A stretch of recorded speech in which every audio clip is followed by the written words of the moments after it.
Good morning, ladies and gentlemen. Welcome, everyone. Your Excellencies.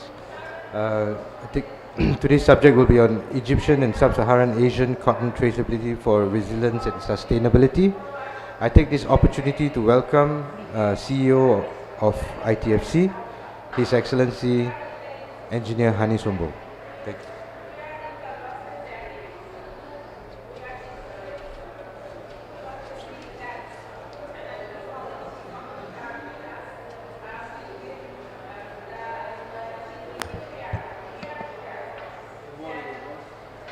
Hello. Good morning, everyone. I would like to really say that I'm extremely happy to be here with you, all of you, in Sharm el-Sheikh, and would like to thank also the government of Egypt for really hosting this very important event in a very important time, and hopefully that we will all get out with good new ideas and new projects for the planet. I would like to say that all of you agree that the agricultural value chains are an integral part of the regional and global integration, linking countries to global economies.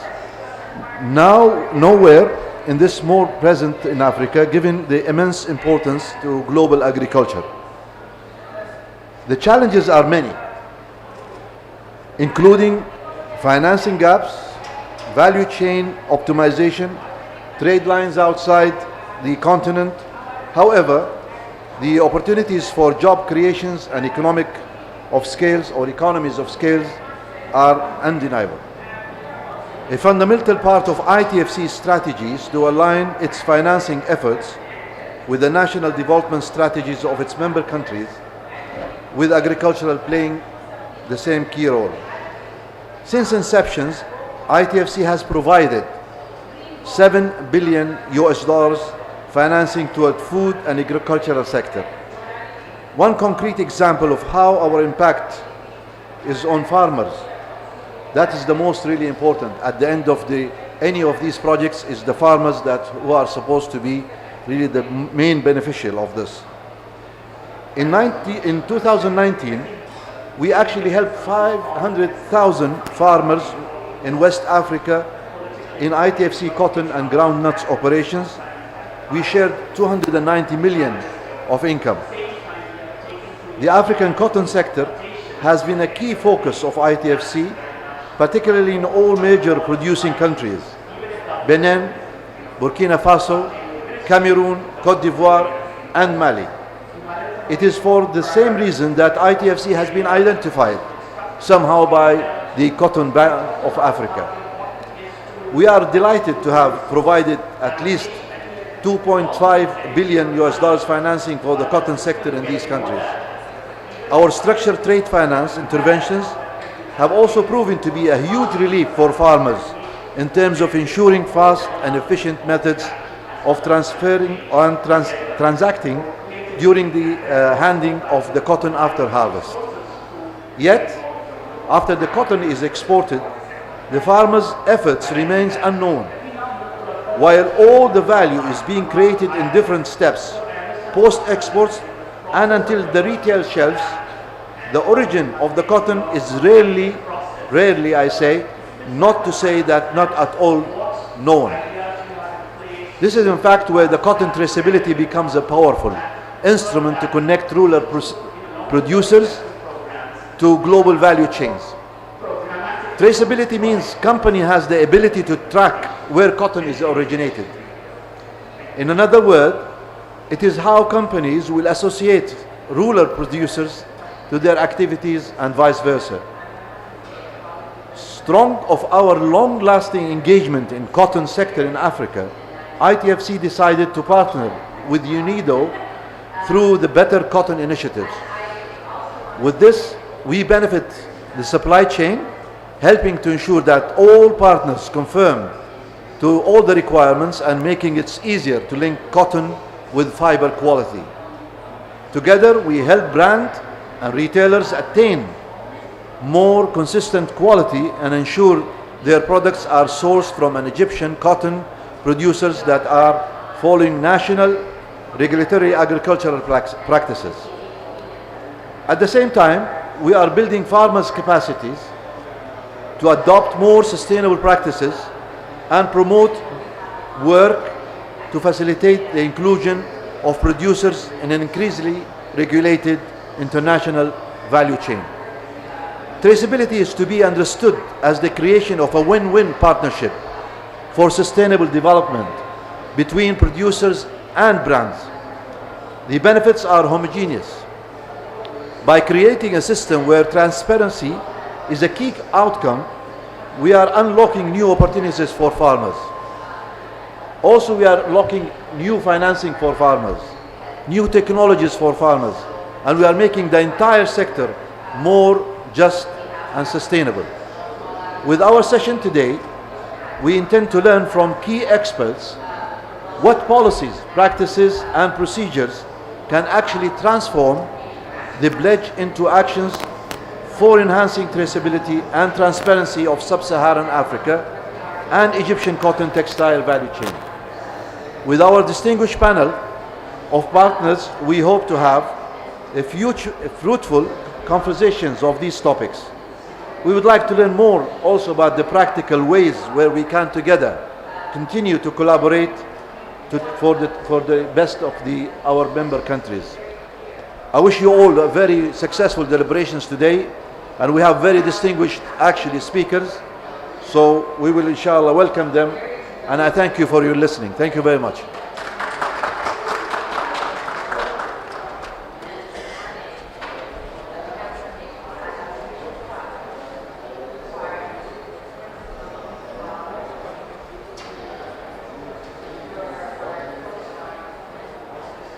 Let me take this opportunity to invite all our panelists to come and have a seat and engage in this discussion.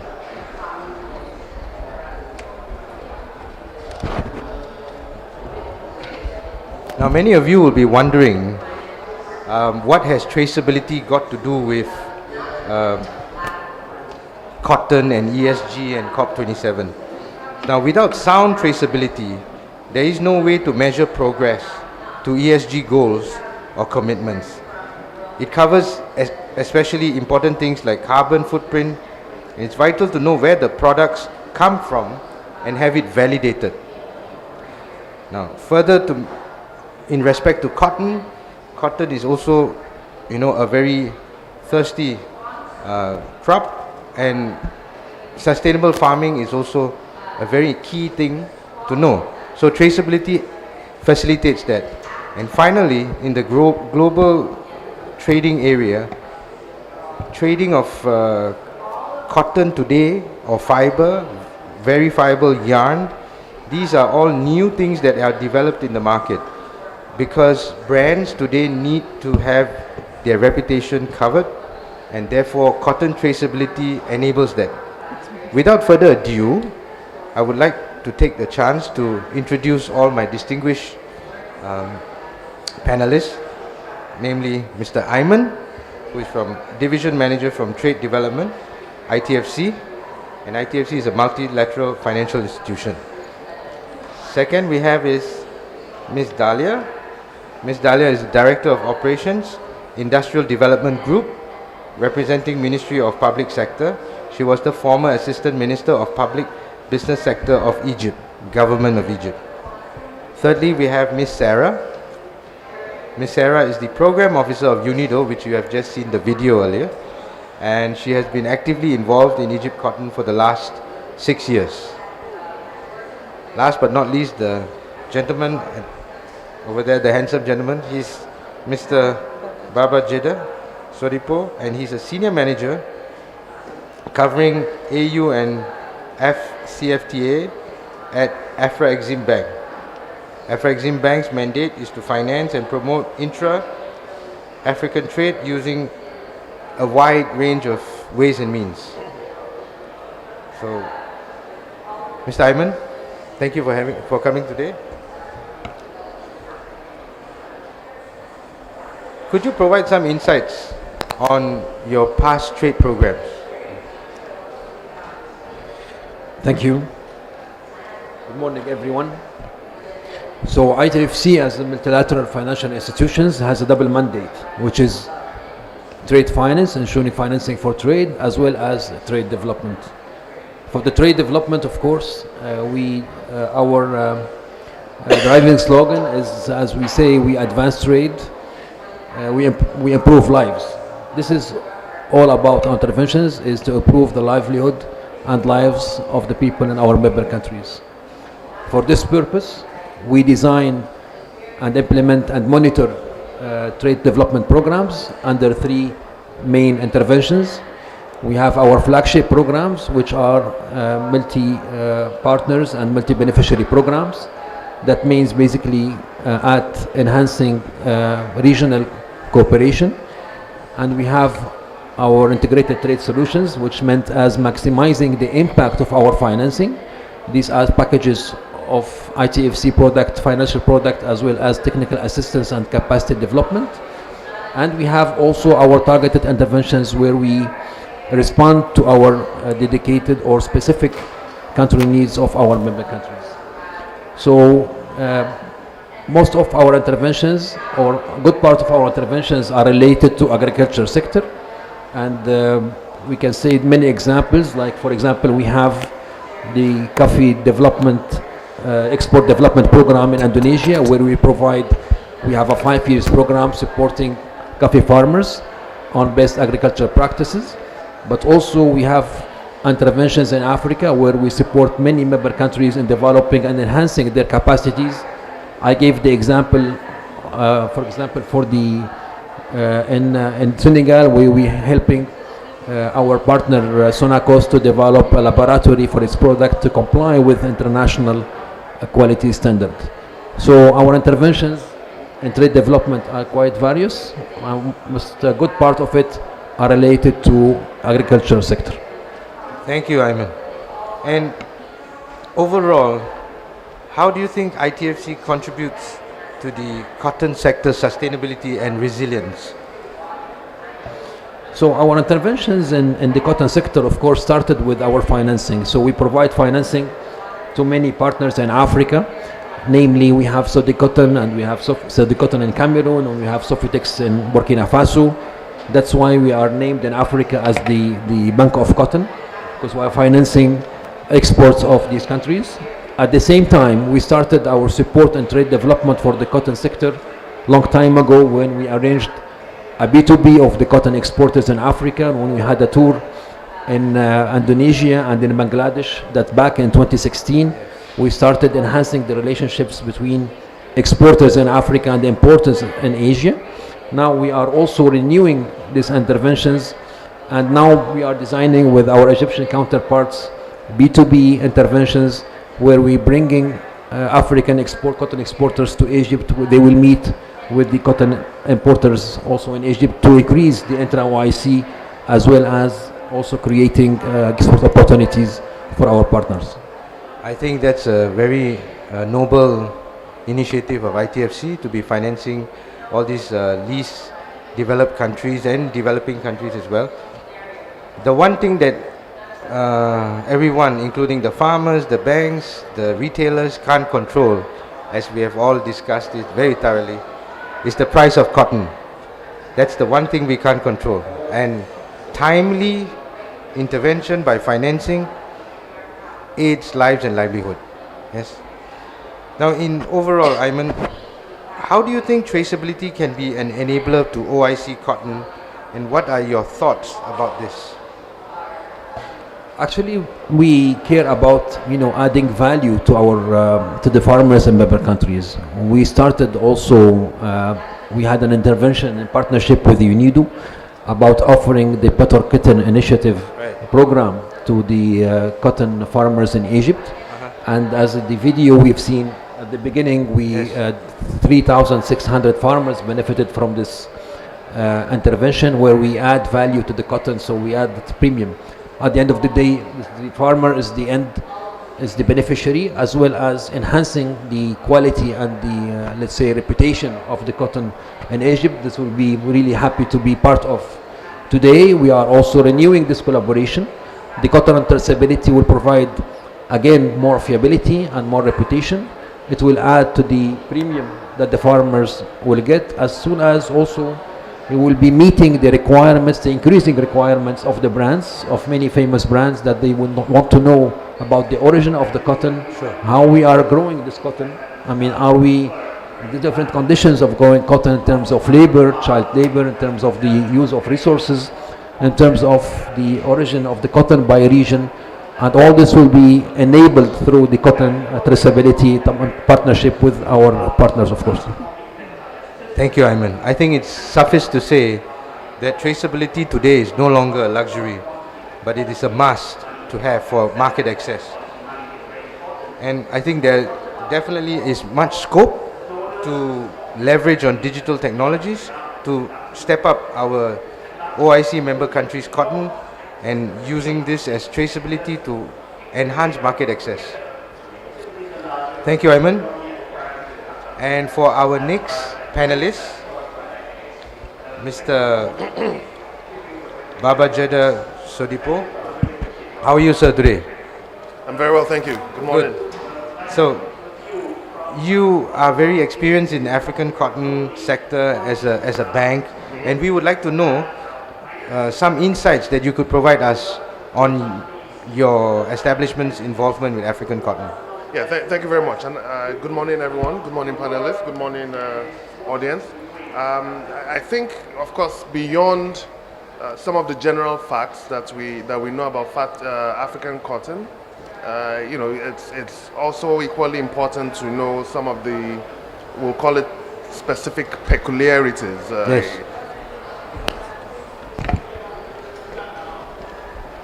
Thank you very much. So that we understand some of what we'll call some of the specific peculiarities of African cotton. Again, like I said, we are familiar with the general facts. About 5% of global production. I think about around 9% of exports.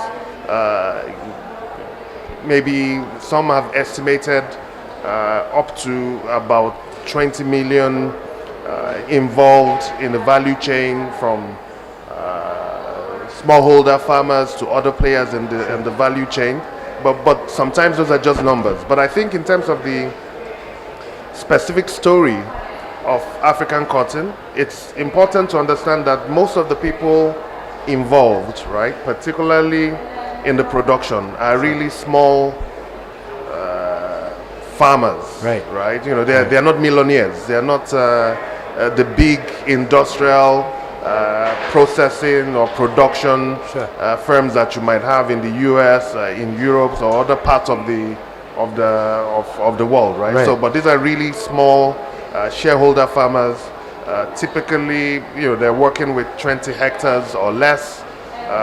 They are, in many instances, led by women, women businesses and all that. So, the story of African cotton is a story of the livelihood of some of the poorest and most vulnerable members of the society. If it's not a coincidence that if we look at the cotton fall, right, some of the biggest producers of cotton in the world, with Chad, Burkina Faso, Mali, Benin, this also happened to be some of the poorest countries in the world, right? Yes. So it's not a coincidence that in as much as they are very active in the sector, they also appear to be some of the most you know, really deprived, least developed countries. So I think the key factoid that we must understand about African cotton is that it's about livelihood, it's about survival, it's about really making a living for some of the most vulnerable people in the society. Yes, thank you. And I mean, it's suffice to say that cotton is existential to the survival of least developing countries, you know. And we know that Africa Exim Bank has taken a lot of initiatives to overcome tariff-related issues. And perhaps you could share us some light on these initiatives and how it has enabled trade intra-Africa, and the scope of how large this could be. Right. So I think on this point I will talk about two things. I'll talk about the big African initiative, right, to enable trade, which is the African Continental Free Trade Area, which really is, at least in the past few decades, it has been the most concrete effort by African governments to create a single market for African products, right, through the elimination and reduction of tariff barriers, through the harmonization of standards, through the harmonization of trade rules, so that even before we talk about trade exporting to the rest of the world, the AfCFTA seeks to create demand even within the African continent, right, for African products. Of course, as you're all aware, the African market, has over 1 billion people.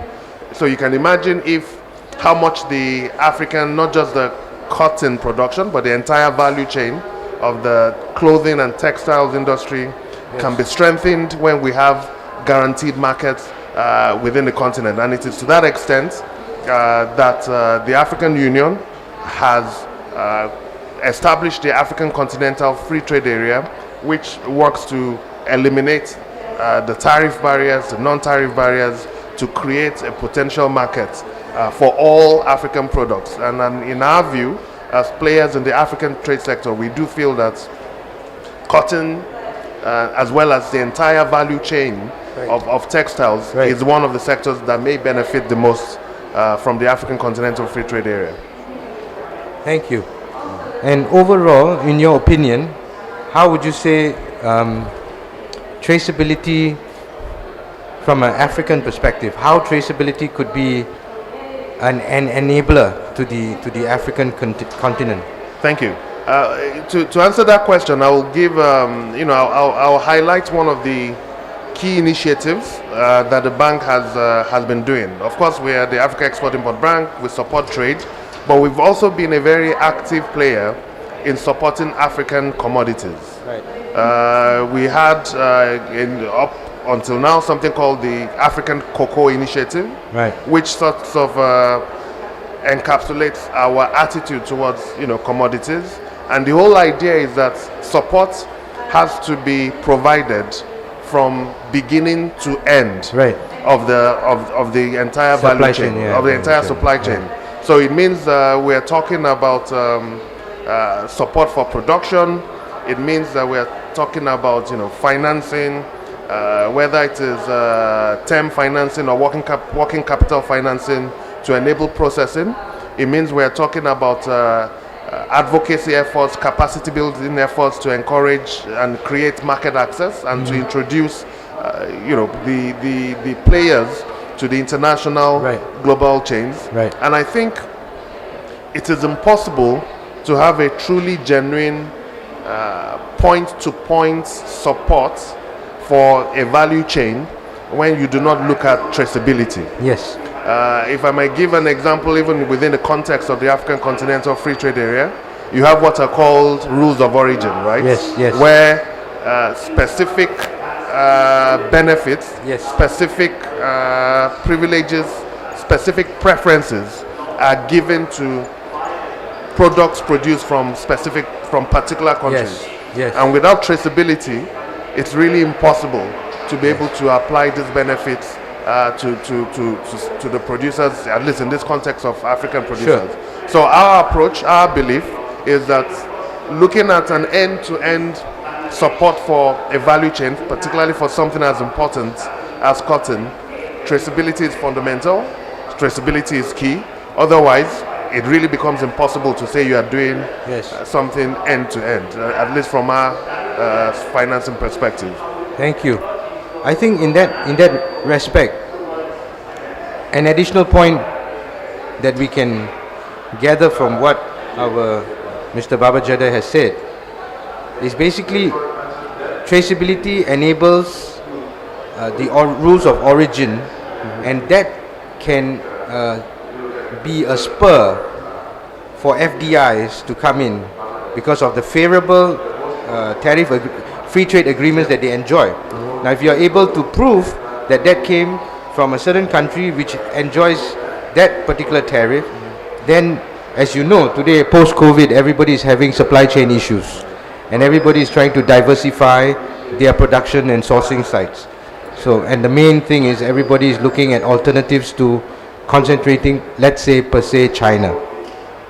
So Africa now has the chance to level up, vertically integrate, add more value to its production, and realize the profits in the more downstream items, which has been a vision for a long time. And being traceable, harnessing the rules of origin preferential tariffs will enable this to happen. Thank you. Thank you. Next, we have our local panelist, Ms. Dahlia, who has a wealth of knowledge of Egyptian cotton, from the PPIs to private sector to almost the whole sector. So, Ms. Dahlia, can you provide us some? Everyone has heard about Egyptian cotton. We know how good the Giza cotton is and stuff like that. But can you provide us some real insights on Egyptian cotton sectorial developments? Sure. Yeah, it's not. No? Okay. First of all, I'd like to thank ITFC for having me here among. I've been really honored to be the contact person working with them on multiple projects. One is focused on intra-Africa trade or Arab-African trade, and the other is cotton. I really miss working with them, but I hope we get crossroads again. And I'm really honored to be among colleague panelists. Thank you very much. Egypt has always been known for the Giza cotton, as you mentioned. Yes. But doing some research, we've also got to know, and this was new to me, that Egypt has also been very well known from pharaonic ages about having an expertise in weaving. So the government of Egypt decided to focus on the middle three stages of the supply chain, which is, beside being known for growing long staple cotton, but also ginning, spinning and weaving, to which the Egyptian government is allocating around $1.5 billion in renovation of this machinery, the infrastructure, putting ERP as well as traceability. And I'm very happy to have this with me today. Yes. This is, I'm very proud to be like witnessing part of the project that resulted in the first barcode coming from our renovated ginning mills, which enables, contributes to the traceability of Egyptian cotton, starting from ginning, but also one other project that complements this. And to be very honest, this reform program is not crowding out the private sector, but availing the core input to ready-made garments and finished goods industries and FDIs flowing into Egypt in the area of ready-made garments and finished goods. But going one step back as well, Egypt has launched a new cotton, seed cotton trading system that is based on an auction system that is linked to international prices, of course accounting for the premium for the value of Egyptian cotton. But it's also this year for the first time being automated through an exchange system that also contributes to the traceability of the cotton. So the system has each bale's data in terms of the farmer, where it comes from, and there is a margin for the cleanliness of the cotton. Next stage hopefully will be mechanization, which would contribute also to the value of the cotton. Sure. But all this still needs a lot to be added via integration with sister African countries. We're sourcing a lot of short staple cotton from sister African countries, and this is also intersecting with the intra-continent trade as well as supply chain integration efforts that we're doing. We're quadrupling the production capacities of the spinning and weaving industry in Egypt to avail sufficient inputs to the ready-made garments and finished goods industry coming from FDIs as well as local investors. And that's why we're doing a lot of integration efforts with sister African countries to source raw cotton. And I thank again ITFC for helping on this. We're having a mission soon, I believe, from 2 sister African countries to do like contractual farming agreements Right. with them to source our cotton. Thank you. That's very good. I think we all can agree that Egypt has created a brand of their cotton some, I don't know, 50, 70 years ago. And that brand today has to be reinforced through traceability to continue the tradition of maintaining that particular brand and retain that value of that brand so that the farmers gain that premium that it is so trying so hard to farm.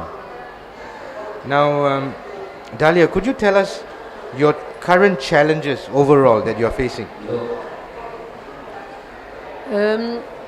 First, it's not an Egypt-specific one, Yeah. but I think a global one, and this is where cooperation and integration with sister African countries can come from, is water and availability of water. Growing cotton, as many other crops, it's really water intensive, Right. but many African countries do cotton farming using rainwater, and this Sure. is where we're seeking integration.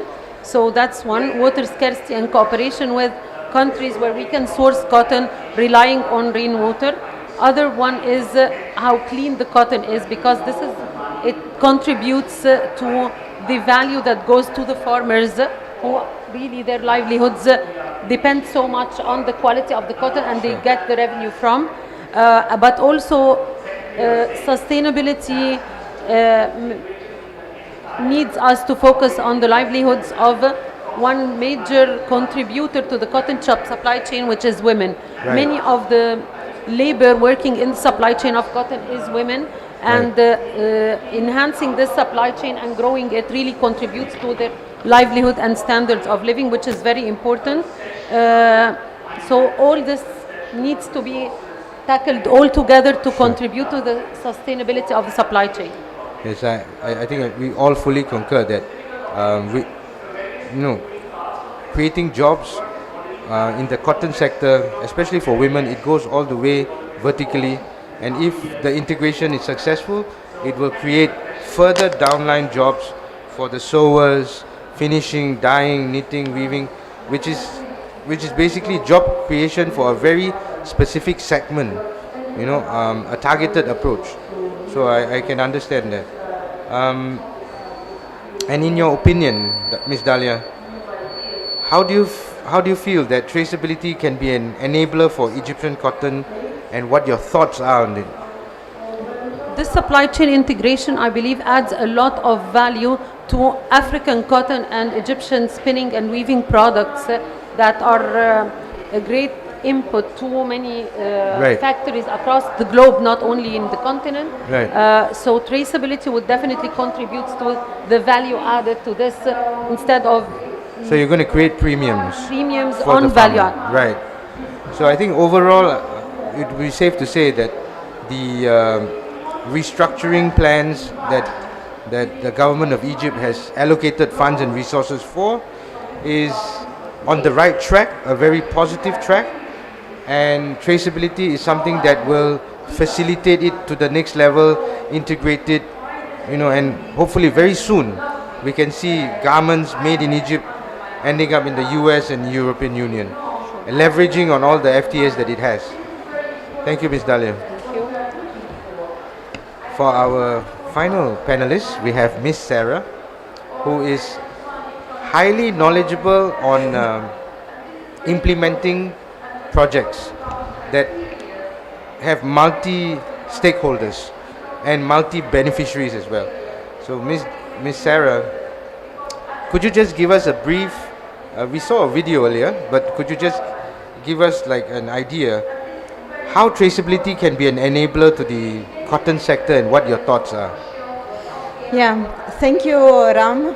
And thank you, first of all, ISFD and ITFC for inviting us to participate to this panel and to collaborate with UNIDO since, as we were speaking with Engineer Hani Sombol, more than 37 years. Right. So it has been a pleasure for us. Traceability for us in UNIDO, we have been tackling the issues of traceability at large in all value chain as an enabler to make this value chain more sustainable, more transparent, and also more inclusive. Sure. Why we think that traceability is a powerful tool to do that or to enable this process is because, as Babajide was saying, is giving us precious information about the origin of the commodities, the cotton in our case, and this is very much important because once you know where your cotton is coming from, then you can give the appropriate value to this cotton. Yes. Then you can also recognize the efforts that the country itself is doing on making the cotton textile more sustainable, more inclusive, and also being transparent. Right. Transparency, it has been an issue in the textile value chain. Yes. We have seen several also critiques made to the textile value chain, to the fashion industry for being very polluting, very impacting the environment. Sure. They said that the fashion industry is the second more impacting industrial sector in the world after oil and gas. But in the case of cotton and in the case of Africa, we need also, through digital system that allows full traceability from farmer to ready-made garments to prove that we can do a better job. Chain of custody. And the chain of custody, of course, because traceability, the main concept under traceability is the chain of custody. So knowing from where your cotton is coming, from the farming steps up to the garments manufacturing. Right. To do that, of course, it's about putting all the steps of the value chain together. So there has to be a much more understanding, starting from the brands and retailers back to the farming sector. Sure. And there is a need also to work on innovative solution. This is why also most of the time traceability goes hands in hands with digitalization. Sure. More and more we have seen also after COVID-19 how the needs of implementing digital solution has becoming not just an option, but has becoming the only way forward. Yes. The disruption caused by COVID-19 has caused a lot of issues when we are talking about the biggest market for also the African textile product, being European Union, being US, about how our supply chain is working, where are they, how can we prevent certain disruption by knowing better who are our suppliers. So traceability is the enablers that will support this process. Right. And on the other side, beside the origin, can give also a lot of opportunity and a lot of data regarding how the products are produced. Yes. In the case of cotton, it is fundamental to provide more and more information about how the African cotton, the Egyptian cotton is produced. Yes. What I have been facing myself is that there are a lot of misconceptions about how impactful can be cotton production. Yes. So traceability can also give a chance to cotton growers, farmers community to provide information. Because sometimes, as I said, there are a lot of misconceptions saying, why cultivating cotton in Africa? Africa is at risk of drought in terms of climate change. So why are you supporting cotton? Because as Babajide was saying and Ayman was saying, it's about livelihoods. Yes. It's about community that has been growing cotton for 100 years. So we need to support them to make a better things. And I think we all agree, it's not easy to swap to another crop just overnight and to say, let's grow something else. Exactly. So, and it's all about farmer communities and lives and livelihoods, as all our panelists agree. And digitalization definitely is a way forward. But I think you would agree that it is country specific. Yes, this is one of the challenges for traceability. Yes. It has to be, of course, adapted to the country where the raw material is produced, because the big areas where there are less knowledge about and less data available or ready-made available is the production area. and raw materials are usually produced in developing countries. So there has to be solutions that are country specific, that take into considerations, for example, as Babajide was saying, in Africa, most of the farmers are smallholders. Sure. So the same information that you can have from large farmers in US cannot be taken in the same way or with the same kind of details that you can have from smallholders. Yes. So there has to be a kind of understanding about data that can be managed and provided in a transparent and accountable way. So, as a program, cotton traceability, I think it's suffice to say you've got two components to this engine. One being origin verification of the final product, the garments, and the other being the documentation that leads to the chain of custody from dirt to shirt. And in order for that to happen in a more seamless way would be to digitalize it. And in your opinion, the buy-in and the spirit of willingness to get this moving, whom do you think that the relevant stakeholders are at country level and perhaps even at institutional level? What I think is that in UNIDO we are working a lot on value chain. Right. So when we are talking about textile value chain and food value chain, there is a quite rich array of stakeholders that are supporting and directly involved in value chain. So for anything to work, we need to think out of the box. Right. We need to be creative. We need to launch multi-stakeholders initiatives, because as I said before, it's not one single even UN agencies that can do it all, or it's not a donor that can sort it out the problem. Right. We need to work together, and this is what we have been striving to do, also involving ITFC in the cotton program, as well as we are involving a lot private sector. It's not about also just funding, it's about knowledge sharing, it's about understanding each and every steps of the value chain. What is exactly their challenge? And sometimes we assume certain problems that maybe are not there. You know, so it's about, I think, I mean, one of the things that I learned by working on cotton, it's about also listening directly to the people that are involved, to the different development partners that maybe has specific experience in the country, development banks like Afreximbank or ISDB that has their own specific also portfolio, and they have been using it around. I mean, we have been talking also with them, okay, how this can be tailored to other countries and so on.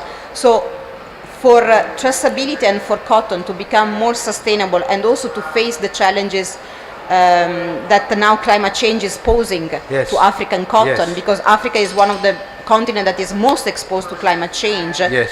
It's also, I mean, to put all the stakeholders at the same table, including buyers from the markets, because we know that the markets are now giving us hard time. The pressures. But I mean, they have also to understand, as we said before, traceability has to be country specific. But also brands and retailers need to understand what is doable and what can be done in a transparent and inclusive way. This is the most important message that they have to understand, and it goes steps by steps. It covers the brands, and it covers also the legislation that has been passed. Example, the Xinjiang Uyghur Act, which empowers U.S. Customs Border Patrol, WRO, which basically means they can hold any container that they feel has been used, has been made from cotton which is of questionable source. So that is a challenge that we have to come to a agreement that this. So generally, I think there will be a need for the rubber stamp of the governments involved. So many years ago, we still depended on paper certificate of origins. Many years ago, we still depended on bill of ladings of shipping documents. But today, you have electronic bill of ladings. You have electronic certificate of origins. And I think all these innovations can cascade down into cotton. It's not, Yes. it's not, it's something doable. Yes, the other things that I think is very much important, because of course digitalization as traceability, they are tools. Yes. These tools will be used by people. Yes. So the other things that also most of the time it's very much underestimated is that we need to invest a lot on people.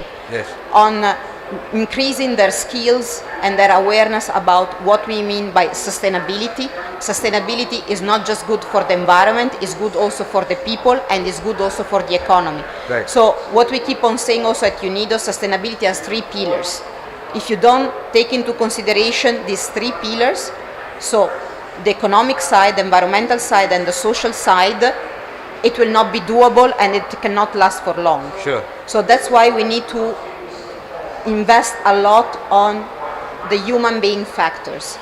Training. People will change how we see and how we will also face the challenges posed by the climate change. Sure. Thank you, Sarah. And just to share with you, technology has evolved so much that today the US Border and Customs Patrol has the technology to take any apparel from Foot Lockers or anywhere, Sears, Macy's, bring it to a lab, and they will be specifically able to tell you that that particular textile, apparel or garment came from which country by GPS location of the farm. So that's how far technology has progressed, and we hope that through this humble meeting that we have here today, we can transfer this technology back to our OIC member country brothers and sisters so that they can leverage on this and step up on their game as well. Yeah, if I may add, because Dalia showed the stickers about traceability. Chain of custody, yes. Yes, and this has been a major steps that we have done also for the program on better cotton here in Right. Egypt. Right. Because thanks also to the collaboration with the government, because they were starting, to understand how to also make the cotton, the raw cotton traceable. We manage also, there are these stickers available for the conventional cotton and also for all the cotton that is certified better cotton. And this is a major steps ahead. Yes. And we have done this in 3 years. Right. Consider that in between there has been 2 years of COVID. So I think that where there is a will also from the government, from the private sector, we can have a major result. Of course, we are just here to support Yes. and to guide. I'm actually happy that Egypt is very progressive Yeah. in having these barcodes and some steps, positive steps towards traceability. To wrap up this humble event, we have a video which is prepared by Oritain, and Oritain is probably the cutting edge of technology for origin verification. So feel free to watch this video. It will tell you specifically how US CBP is enabled to verify origin and how brands verify origin of their supply chain. Thank you. Hello, my name is Oliver Cock. I'm the Global Commercial Director for Oritain, and I'm going to briefly talk to you about cotton traceability for resilience and the importance of origin verification in that journey. I think we all know the many challenges facing our society today, but as the focus for this conference, as everybody knows, is around the environment, that is one theme that absolutely cannot be ignored. And I'll argue the other one is the labour practices that go into making the products and the services that we consume across the world. These are very complex problems. They need a multifaceted approach to bring about change, and origin verification is a key part of that. So why do I say origin verification is the key? Well, fundamentally, if you cannot be sure of where your product comes from, then all your other actions and all your other claims around it are worthless. If you don't know the supply chain, how do you know that you're auditing the right one? Trust in the form of scientific traceability plays a massive role in that. Traceability is a prerequisite for transparency. we help companies really understand traceability. So why is it so important? Well, I think we've seen over the last few years, the real shift has been that brands and retailers and governments and regulators are demanding more from a sustainability perspective. And they see sustainable sourcing and proving the origin of their products, and cotton in particular, as crucial to how they credibly communicate with their investors, with their retailers, with governments and with consumers. And increasingly, we're seeing regulators requiring proof of origin to allow importation.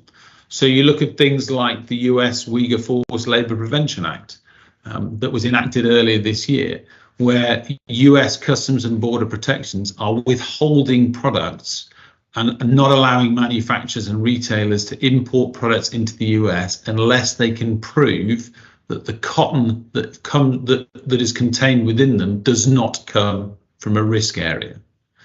We're seeing it in the legislation that is coming up in the EU, where increasingly regulators are saying companies need to be able to back up what they're saying about their products, and they need to be able to not just talk about transparency, but they need to be able to prove it. What Oratane does is track the intrinsic properties of the product itself. So in the case of cotton, we are sampling and have sampled cotton samples from across the globe. We can then develop an origin fingerprint that cannot be replicated and can actually allow you to identify where that product was grown down to a farm level if necessary. And it can be tested at any point in the supply chain. Now, traditional traceability methods are important in terms of understanding what goes on elsewhere in your supply chain, but digital techniques are only as good as the data that goes into them, and they track the transaction, they don't track the physical product. We know that chemical markers can be added, forensic markers can be added to different products, but again, that's something that gets added to the product. It's only as good as the point at which you add it in the supply chain, and it can't be added to the raw material. And then once you tamper with it, it's gone. So the truth really does lie in getting to the heart of the product and getting to the real verification of origin. And Oratane is a global leader in product verification. With regards to cotton specifically, we've mapped around 90% of the world's cotton producing countries, and we continue to grow our global database in other areas. But particularly with regards to cotton, we've worked in the Modern Nile area, we've worked in the US, and we've also been able to collect samples historically from some of the world's key risk areas. So as I say, we have now around 90% of the world's cotton mapped, and we're able to identify exactly where cotton comes from in a finished product or at any point in the supply chain. So where does that all fit in? Where does that all lead us to? Ultimately, I think this is about restoring trust. And by restoring trust, we can help brands, retailers, manufacturers, those that are trying to do the positive things, and we can champion them and prove that that's where your product actually comes from, and all the sustainability claims that you make around them can be verified. Thank you.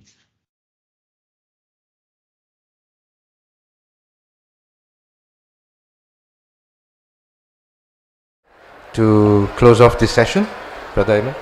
Thank you so much. Actually, just want to reiterate, at ITFC, we believe that the digital solutions are key for the sustainability of agriculture. We've been, with member countries under the COVID, we prepared responses and provided solutions. We are now also providing solutions for the food security issue, and for sustainability and for livelihood of our member countries. We also support and will adopt digital solutions for the agriculture, and we call upon all the stakeholders and the partners to partner with ITFC in the implementation of cotton traceability as well as for other trade solutions for agriculture. Thank you. Thank you. We'd like to thank His Excellency Engineer Hani for enabling us to do this presentation, and thank you, ladies and gentlemen, for your kind time to listen. Thank you, panelists.